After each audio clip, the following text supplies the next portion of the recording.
I'm grateful for that wonderful celebratory Je hymn. suis vraiment reconnaissante de In ces recent merveilleux years, I have cantiques. been blessed Au cours de ces dernières années, j'ai senti que je devais parler régulièrement de la société de secours, de ses objectifs, de ses qualités, de la valeur de son histoire, de son œuvre et de son partenariat avec les évêques et les collèges de la prêtrise de Melchizedek. Il semble important maintenant de porter l'attention sur la vision des prophètes concernant la société de secours. Tout comme les prophètes du Seigneur ont continuellement enseigné aux anciens et aux grands prêtres leurs objectifs et leurs devoirs, de même ils ont fait part de leur vision pour les sœurs de la société de secours.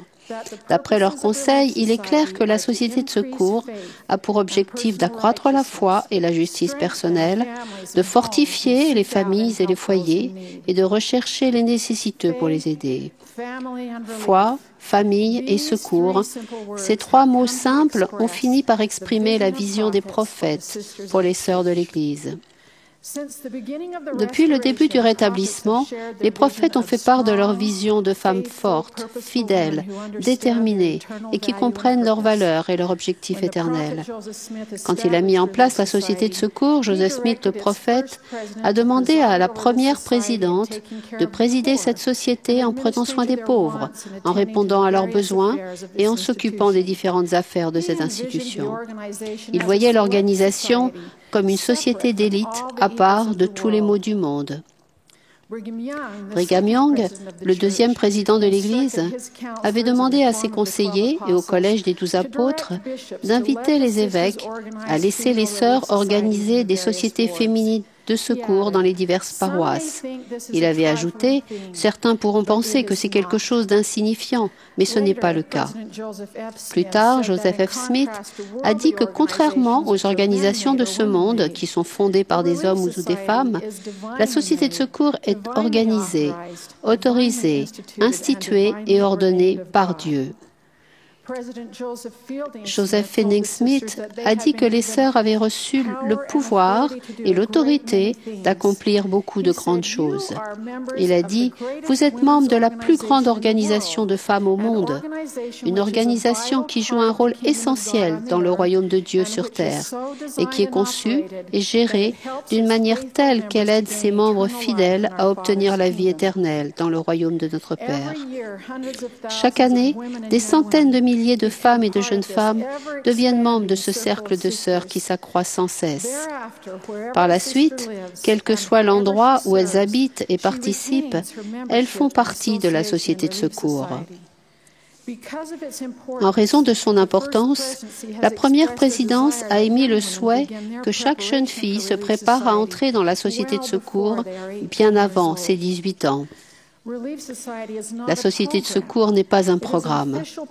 Elle fait officiellement partie de l'Église du Seigneur. Elle est ordonnée par Dieu pour instruire, fortifier et inspirer les sœurs dans leurs objectifs concernant la foi, la famille et le secours. La société de secours est un mode de vie pour les saintes des derniers jours et son influence s'étend bien au-delà d'une classe du dimanche ou d'une réunion sociale. Elle suit le modèle des disciples féminins qui ont œuvré avec le Seigneur Jésus-Christ et ses apôtres dans son Église d'autrefois. On nous a enseigné qu'il est autant de l'obligation d'une femme d'intégrer à sa vie les vertus cultivées par la société de secours qu'il est de l'obligation des hommes d'intégrer à la leur les traits de caractère cultivés par la prêtrise. Quand il a organisé la société de secours, Joseph Smith, le prophète, a dit aux sœurs que leur rôle consistait à porter secours aux pauvres et sauver des âmes. Dans leur tâche de sauver des âmes, les sœurs sont autorisées à organiser et à participer à de larges sphères d'influence.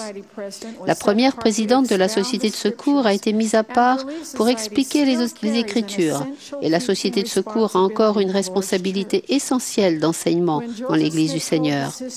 Quand Joseph Smith a dit aux sœurs que l'organisation de la Société de secours les préparait pour les droits, les bénédictions et les dons de la prêtrise, l'œuvre de salut du Seigneur leur a été ouverte. Sauver des âmes signifie faire connaître l'Évangile et participer à l'œuvre missionnaire. Cela implique de s'engager dans l'œuvre du Temple et de l'histoire familiale. Cela implique de faire tout son possible pour devenir autonome spirituellement et temporellement. John Howitso a déclaré que la Société de secours propose de secourir les pauvres, les malades, les personnes qui doutent, qui sont dans l'ignorance, soulagées de tout ce qui fait obstacle à la joie et à la progression de la femme. Quelle magnifique mission! Boyd K. Packer a comparé la société de secours à un mur protecteur. La responsabilité de protéger les sœurs et leurs familles confère une importance plus grande à la sollicitude et au ministère des instructrices visiteuses et permet de manifester notre volonté de nous rappeler nos alliances avec le Seigneur. Quand nous démontrons que nous sommes disposés à nous souvenir de nos alliances avec le Seigneur, nous qui prenons soin des pauvres et des affligés, nous travaillons coude à coude avec les évêques pour veiller sur les besoins spirituels des saints. Le président Kimball a dit « Il y a beaucoup de sœurs qui sont vécues de haillons spirituels. Elles ont droit à de splendides robes, des robes spirituelles. Il vous appartient d'aller chez elles pour leur donner des robes à la place de leurs haillons. » Harold Billy partageait cette vision. Il a dit « Ne voyez-vous pas pourquoi le Seigneur a chargé la Société Secours de visiter ces foyers? C'est parce qu'à l'exception du Maître lui-même, il n'y a personne dans l'Église qui a un contact plus charmant, une compréhension plus complète des sœurs et de la vie de ces personnes. » Joseph F. Smith a mis en garde les sœurs de la Société de secours et leurs dirigeantes, leur disant qu'il ne voulait pas voir une époque où les sociétés de secours suivront les organisations fondées par des femmes, ou s'y mêleront et perdront leur identité. Il voulait que les sœurs mènent le monde, particulièrement les femmes de ce monde, dans tout ce qui est digne de louange, divin, et dans tout ce qui édifie et purifie les enfants des hommes. Sa recommandation insiste sur la responsabilité d'éliminer toute tradition, mode ou tendance et d'incorporer des pratiques qui sont en accord avec les objectifs de la Société de secours. Les dirigeantes qui recherchent la révélation peuvent s'assurer que chaque réunion, leçon, cours, activité et travail de la Société de secours atteint les objectifs pour lesquels elle a été créée. La sociabilité, l'amitié et l'unité que nous désirons seront les doux fruits de notre service ensemble, avec le Seigneur dans son œuvre.